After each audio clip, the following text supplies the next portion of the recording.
Ok, alors là on est face à un très bon exercice d'entraînement pour revoir les polynômes de Lagrange et aussi les polynômes d'interpolation de Lagrange. Alors juste avant, je tenais à vous prévenir que, en collaboration avec l'ESCP, le programme Chance Augmentée et Major Prépa, à partir de fin août 2022, je vais animer régulièrement des sessions de maths grand public sur le campus de l'ESCP, qui sont bien sûr ouvertes à tous les préparationnaires de CG et qui seront totalement gratuites pour les boursiers des échelons 4 à 7 et sinon à 5 € de l'heure pour les autres. Alors vous pourrez tout à fait venir en présentiel à l'ESCP ou alors suivre en direct sur Zoom en fonction des places disponibles. Je vous mets le lien en description. Alors l'énoncé, le voici. D'abord, on choisit un NUplé de réel absolument quelconque, x0, x1, etc. jusqu'à xn, avec cette condition-là très importante, c'est que pour tout ij qui appartienne à 0n avec i différent de j, on a xi qui est différent de xj. Ça veut dire qu'en gros, là, tous nos réels, ils sont différents les uns des autres. Okay, alors voici la première question, c'est la 1a, il y en a d'autres après, hein, bien sûr. Il va falloir montrer qu'il existe un unique polynôme LK, vous voyez, donc de Rn de x, donc un polynôme, avec k qui est compris entre 0 et n, et puis qui vérifie ces deux conditions-là, c'est-à-dire que pour tout i différent de k, on a Lk évalué en xi qui est égal à 0, okay, et Lk évalué en xk qui est égal à 1. Alors on a l'impression que tout ça, ça part un peu dans tous les sens, on se dit, oula, on a des x0, il existe un unique, un polynôme, il y a des conditions, machin trop chouette. Faut se poser un peu calmement et analyser un petit peu ce qu'on nous demande. D'abord, il faut bien comprendre que là, les x0, x1 jusqu'à xn, ce sont des réels, ok. Et ensuite, deuxième chose, c'est que, alors certes, on nous demande l'existence unique d'un polynôme qui appartient à Rn de x, mais là, c'est surtout ces deux conditions qui vont nous intéresser énormément. Alors d'abord, on va s'intéresser à la première. Voilà, cette première condition, c'est que pour tout i différent de k, Lk évalué en xi est égal à 0. Donc ça veut dire quoi pour tout i différent de k? Ça veut dire pour tout i qui appartient à 0, n, mais ne prenant pas la valeur de k, qui est considéré ici comme fixé. Okay, k, il est fixé entre 0 et n. Donc peut-être qu'il est égal à 0, peut-être qu'il est égal à n, peut-être qu'il est égal à 45 si n est supérieur à 45, vous voyez. Mais en tout cas, k, il est fixé. Ça, il faut bien l'avoir en tête. Okay, et donc i, lui, il va se balader entre 0 et n, mais il ne prend juste pas la valeur de k. Voilà, c'est tout. Et on nous dit que si i ne prend pas la valeur de k, okay, et Lk évalué en xi, c'est égal à 0. Donc ça, qu'est-ce que ça veut dire? Ça veut dire que tous les xi, là, ce sont des racines de Lk. Vous êtes d'accord avec moi? Parce que ça, c'est exactement la définition d'une racine. Lk évalué en xi, ça me donne 0. Ça veut dire que xi est une racine de Lk, tout simplement. Mais alors là, je viens de dire xi comme s'il n'y en avait qu'un seul. Il n'y en a pas du tout qu'un seul. Il n'y en a pas du tout qu'un seul. Il y en a combien des xi? En tout, il y en a n. Pourquoi est-ce qu'il y en a n? Parce que i, il se balade entre 0 et n. Or, entre 0 et n, il y a combien de termes? Il y en a n plus 1, puisque vous commencez à 0. Vous avez 0, 1, 2, 3, 4, 5, etc. jusqu'à n. Et n, c'est le n plus unième terme, entre 0 et n. Okay, or, i ne prend pas une valeur parmi ces n plus 1 termes qui est k. I ne prend pas la valeur de k. Donc, ça veut dire que là, en fait, il y a n racines différentes. Si vous voulez, on peut le représenter comme ça visuellement. I, il va prendre toutes les valeurs entre 0 et n, sauf la valeur de k. Il ne va pas prendre la valeur de k, I, ok, mais il va prendre la valeur de 0, de 1, de 2, de 3, etc., de k-1, de k plus 1 et jusqu'à n. Entre 0 et n, vous avez combien de termes? Vous avez n plus 1 termes, ok, il y a n plus 1 terme dans tout ça. Or, vous avez viré le k, et donc ça veut dire que vous avez viré un terme, et donc il vous reste combien? Il vous reste en tout n termes. Donc ça veut dire quoi tout ça? Ça veut dire que Lk, il a exactement ni plus ni moins que n racines. Il a n racines, Lk. Et ces racines, ce sont les xi. Or, on sait d'après le cours que si jamais un réel est racine d'un polynôme, alors ça veut dire que ce polynôme peut se factoriser par x moins cette racine. Là, on a n racines, ce sont tous les xi, donc on va pouvoir factoriser par le produit des grands X moins xi, ok, pour i allant de 0 à n, mais ne prenant pas la valeur k. Donc voilà, au niveau de la rédaction, on va l'écrire comme ça. Ça implique que pour tout i qui appartient à 0n privé de k, xi est racine de Lk. Et ça veut dire quoi? Comme on l'a dit, c'est-à-dire que Lk, il est factorisable par grand X moins x0 fois grand X moins x1 fois grand X moins x2, etc., etc., sans prendre bien sûr la valeur grand X moins xk, okay, mais on va aller comme ça jusqu'à grand X moins petit xn. C'est-à-dire qu'on arrive à ceci. Alors, il ne faut pas avoir peur de la notation. Là, ça veut dire que Lk est égal à un certain réel, voilà, alpha.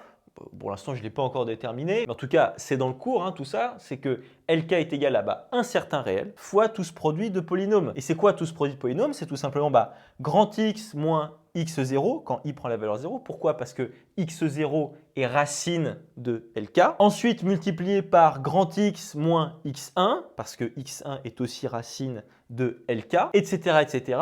Et jusqu'à n, parce que petit xn est racine de LK, donc on peut factoriser LK par grand X moins petit xn, mais il ne prend juste pas la valeur de K. Voilà. Donc LK, il s'écrit comme ça, comme alpha multiplié par le produit de tous ces polynômes-là. Donc ça, cette première contrainte sur LK, cette première caractéristique, ça nous a donné ça. Ça nous a donné que LK est égal à un certain réel multiplié par tout ça. Et alors maintenant, on va étudier un petit peu cette deuxième contrainte, cette deuxième information qui nous est donnée et qui va nous être très utile pour pouvoir déterminer quoi? Pour pouvoir déterminer la valeur de ce petit alpha, la valeur de ce réel-là. Alors comment est-ce qu'on va s'y prendre? Alors déjà, on a quand même une super forme pour LK, on va l'utiliser. On va utiliser ça. Pourquoi? Parce que regardez un petit peu, si jamais maintenant on évalue LK en xk comme ce qui est écrit ici. Si j'évalue le polynôme LK en petit xk, c'est le grand X ici qui va prendre la valeur de petit xk. On est d'accord avec ça, hein, c'est très très important. Alors si vous voulez, je peux le réécrire comme ça, c'est très très important de bien l'avoir en tête parce que j'ai écrit LK est égal à tout ça, mais on peut l'écrire aussi comme ça. LK de grand X, si vous voulez, c'est égal à tout ce polynôme-là. Okay, la variable ici, c'est grand X qui est là et là. C'est vrai que la plupart du temps, on a tendance à omettre voilà, cette notation avec le grand X. On met par exemple, vous voyez, grand P et le polynôme est égal à x au carré moins 3x. Mais en fait, c'est P de x qui est égal à x au carré moins 2x par exemple. Vous voyez? Et bien là, la logique est exactement la même. C'est-à-dire que c'est LK de grand X okay, qui est égal à tout ce gros polynôme-là. Et donc, en s'appuyant sur cette écriture-là, ben, on va pouvoir évaluer tout ça en grand X prend la valeur petit xk.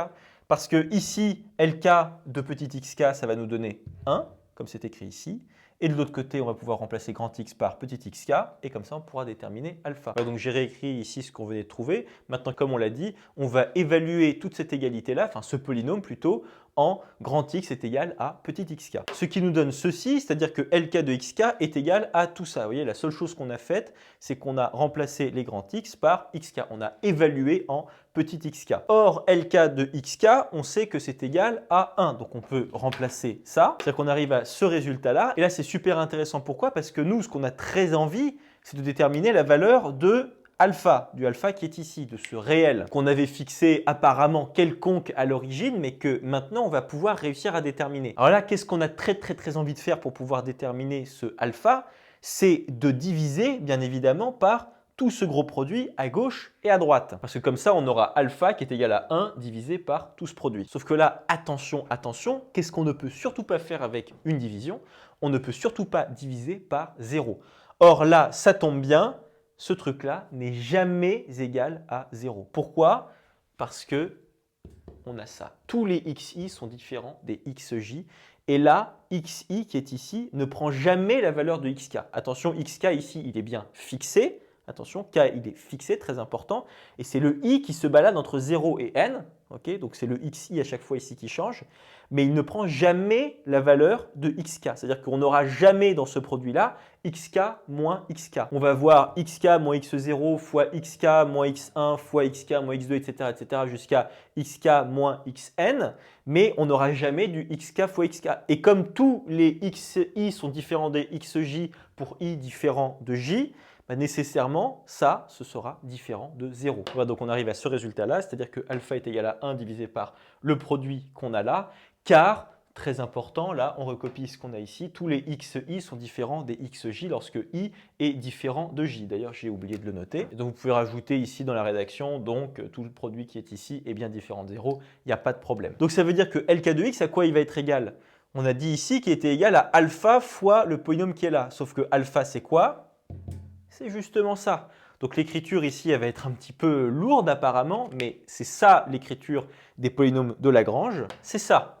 Ainsi, LK de x, c'est le produit des grands X moins xi pour i allant de 0 à n avec i différent de k, divisé par bah voilà, par tout ça, par le produit des xk moins xi pour i allant de 0 à n et i ne prenant pas la valeur de k. C'est ça les polynômes de Lagrange. Alors là, vous pouvez rajouter par construction, ce polynôme LK est unique, donc il n'y a pas de problème, c'est bon, on a bien existence et unicité de ce polynôme. Alors c'est parti pour la deuxième question, j'ai un petit peu effacé et réarrangé un peu tout ça.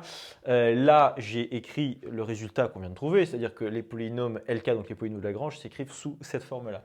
Et là, on nous demande de déterminer le degré de ce polynôme-là. Alors ça, c'est une question qui est assez rapide à traiter parce que vous êtes d'accord qu'au dénominateur, on a simplement des réels, donc ils ne vont pas affecter le degré du polynôme LK.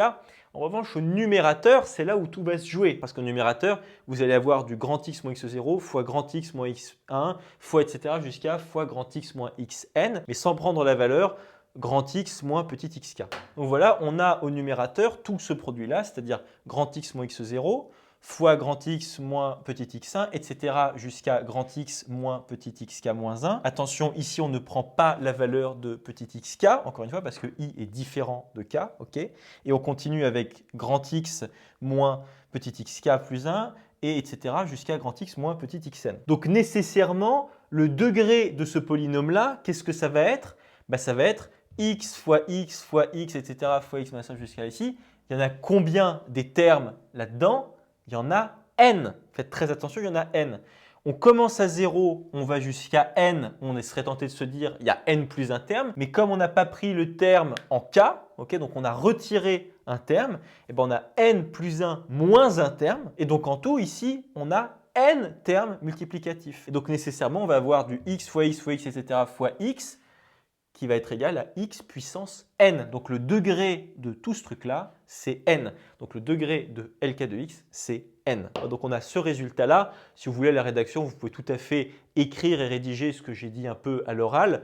Mais en tout cas, c'est assez rapide et c'est un résultat quand même assez intuitif. Il faut regarder ce qui se passe au numérateur et certainement pas ce qui se passe au dénominateur. Au dénominateur, c'est simplement c'est des constantes, c'est des réels. Okay, alors à présent, la grosse question qui est centrale dans tous les exercices qui font appel au polynôme de Lagrange, il faut montrer que la famille L0, L1 jusqu'à Ln forme une base de Rn de x. Alors là, il faut faire très attention parce que nous, pour l'instant, on s'était intéressé à la forme générale des LK, avec K qui se baladait entre 0 et N. Et on s'était dit, voilà, le K ici, il est fixé. Et bien là, le truc, c'est que justement, on s'intéresse à tous les LK. Parce que là, en fait, des LK, en tout, on en a combien? On en a N plus 1. On en a N plus 1 des LK. Bah oui, parce que K, il prend la valeur entre 0 et N. Donc là, en fait, L0, L1 jusqu'à Ln, ben voilà, ils sont juste ici, c'est lorsque k prend la valeur de 0, de 1 ou de 2 ou jusqu'à n. Okay, donc déjà, c'est une bonne chose, c'est que là, on a n plus 1 vecteur, on a n plus 1 polynôme, et là, on a un espace vectoriel de dimension n plus 1, on s'en souvient, très important, c'est dans le cours ça. Donc qu'est-ce qu'il suffit de faire? Il suffit simplement ici de faire un test de liberté. Alors voilà, c'est parti, donc soit lambda 0, lambda 1 jusqu'à lambda n, un n plus 1 uplé de réel, okay, tel que lorsque je fais une combinaison linéaire égale, attention à quoi? Pas à 0, mais égale au polynôme nul, très important. Donc là, j'ai écrit un petit 0, mais vous pouvez tout à fait rajouter 0 avec indicé Rn de x pour bien montrer au correcteur que vous comprenez que ça, c'est le polynôme nul, okay, et pas 0. Hein. Là, vous êtes face au polynôme nul, parce que là, qu'est-ce que vous avez? Vous avez une combinaison linéaire de polynômes. Les LK qui sont ici, ce sont des polynômes, c'est très important. Okay, donc on a toute cette combinaison linéaire qui est égale au polynôme nul. Et alors là, bien sûr, qu'est-ce que nous, on veut prouver? On veut montrer que ça implique nécessairement que lambda 0 égale lambda 1 égale lambda 2 égale, etc. jusqu'à lambda n égale 0. On veut montrer la nullité de tous ces réels qu'on a pris un peu au pif comme ça, mais qui forment ici notre combinaison linéaire qui vaut le polynôme nul. Okay, alors comment est-ce qu'on va se dépatouiller de tout ça? Là, il faut raisonner d'une façon vraiment typique dans ce genre d'exercice où vous êtes face à des combinaisons linéaires de polynômes égaux au polynôme nul. Qu'est-ce qu'on fait le plus souvent?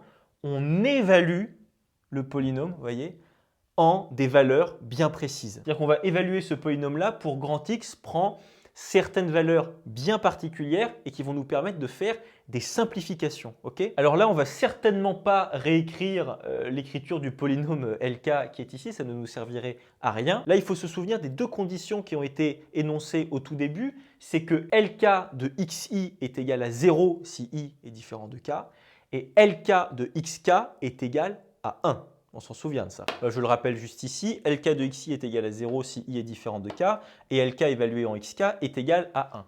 Alors, qu'est-ce qu'on va bien pouvoir faire? Qu'est-ce qu'on va bien pouvoir faire là-dedans? En quoi est-ce qu'on va pouvoir évaluer tout ce polynôme-là? Là, il faut bien voir que K ici, c'est lui qui bouge, c'est lui le curseur. Il va de 0 jusqu'à n, K. Ok.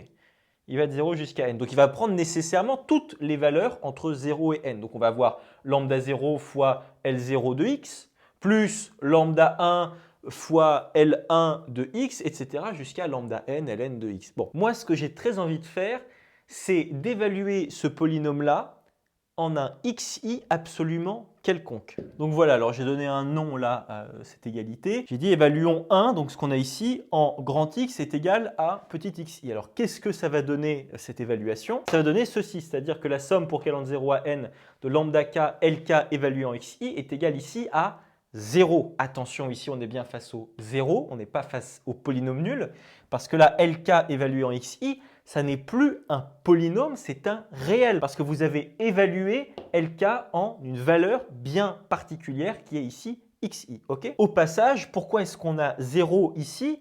Parce qu'en fait, vous avez évalué le polynôme nul en XI. 0 qui est ici, c'est tout simplement le polynôme nul évalué en XI. C'est ça le truc. Et ça, c'est quand même super chouette. Pourquoi? Parce que là, il va y avoir d'énormes simplifications. Parce que le truc, c'est que XI qui est là, il est fixé. Il est fixé. I, il appartient, comme on l'a dit, il appartient à 0n. Okay, mais il est fixé. Or, LK de XI, on sait que ça vaut toujours 0 si I est différent de K, ou si vous voulez, si K est différent de I. Et c'est égal à 1 lorsque vous avez égalité là entre les deux indices. Alors, je vais l'écrire ici bien proprement pour bien voir ce qui se passe. Parce que si on n'est pas à l'aise avec ce qui se passe ici, on ne comprend pas trop l'exercice et l'intérêt de l'exercice. C'est vraiment super, super important de bien comprendre le dynamisme ici de ce qui va se passer. Là, j'ai simplement recopié ce qui est là. Bon, maintenant, je vais écrire en extension ce qu'il y a là-dedans. Voilà, bon, ça a pris un petit peu de place. J'ai écrit le égal 0 à la ligne d'en dessous, mais on va comprendre tout de suite ce qui se passe. Donc là, je vous laisse vous convaincre qu'on obtient bien ce résultat-là. C'est-à-dire, premier terme, qu'est-ce que c'est? C'est quand K prend la valeur de 0. Donc, on a lambda 0 fois L0 évalué en XI. Okay, plus deuxième terme, quand K prend la valeur de 1. Donc, lambda 1 fois L1 évalué en XI, plus, etc., etc. Mais il y a un moment donné, où K va prendre la valeur de I, puisque I, il est justement entre 0 et N. Donc, il y a un moment donné où on va tomber sur lambda i fois li évalué en xi. Okay, c'est ça qui est super important. Plus, etc., jusqu'à plus lambda n fois ln évalué en xi. C'est le cas où k, justement, prend la valeur de n. Et tout ça, ça vaut bien 0, le 0 qui est juste là. Okay, sauf que d'après les relations qu'on a juste ici, qui sont vraiment super importantes et qui définissent les polynômes de Lagrange, regardez un petit peu, là, lambda 0, L0 de xi, ça vaut 0 parce que L0 évalué en xi, ça vaut 0. I est différent de 0 parce que I, il est ici, donc ça vaut 0. Pareil ici, lambda 1 fois L1 évalué en xi, ça vaut aussi 0. Enfin, en tout cas, c'est le L1 évalué en xi qui vaut 0. Encore une fois, parce que I ici est différent de K. I est différent de 1, ça vaut 0, ça vire. Etc., etc. Et tout ce qui est ici vire aussi. Lui, en revanche, ne vire pas. Lui n'est pas égal à 0. Il n'est pas égal à 0 là. Parce que là-dedans, on a quoi? On a Li de xi. Or, Li de xi, là, nos deux indices sont égaux. Exactement comme pour ici. Alors, ce sont des indices muets, évidemment. Là, on a des K, là, on a des I, mais c'est exactement la même chose. Donc, Li de xi, qu'est-ce que ça fait? Ça vaut tout simplement 1. Ça vaut tout simplement 1. Mais alors après, en revanche, là, ça vaut 0 absolument partout, exactement comme pour avant, c'est pour des raisons tout à fait similaires. Et donc, qu'est-ce qui nous reste à la fin? Il nous reste tout simplement que lambda i de Li de xi est égal à 0. On a dit que Li de xi, ça vaut 1, ce qui veut tout simplement dire que lambda i est égal à 0. Or, le truc, c'est que le lambda i qui est ici, il est absolument quelconque. il est absolument quelconque. Donc ça veut dire que ça fonctionne pour lambda 0, ça fonctionne pour lambda 1, pour lambda 2, etc. jusqu'à pour lambda n. Et donc ça veut dire quoi? Ça veut dire que pour tout i qui appartient à 0n, et lambda i est égal à 0. Ça, c'est vrai pour tout i qui appartient à 0n. Donc voilà, pour tout i qui appartient à 0n, lambda i est égal à 0, ce qui veut donc dire que la famille qui est ici est libre. Elle comporte n plus un vecteur qui est égal à la dimension de Rn de x. C'est donc une base de Rn de x, tout simplement. Voilà, donc là, j'ai vraiment plus beaucoup de place, mais en tout cas, voilà la conclusion. Donc L0, L1 jusqu'à Ln est une famille libre de n plus un vecteur de Rn de x. Ok, ils sont tous de Rn de x, et donc c'est bien sûr une base. En tout cas, cette famille forme une base de Rn de x. Voilà, ça c'est vraiment la grosse question qui revient systématiquement dans tous les exercices qui ont attrait au polynôme de Lagrange.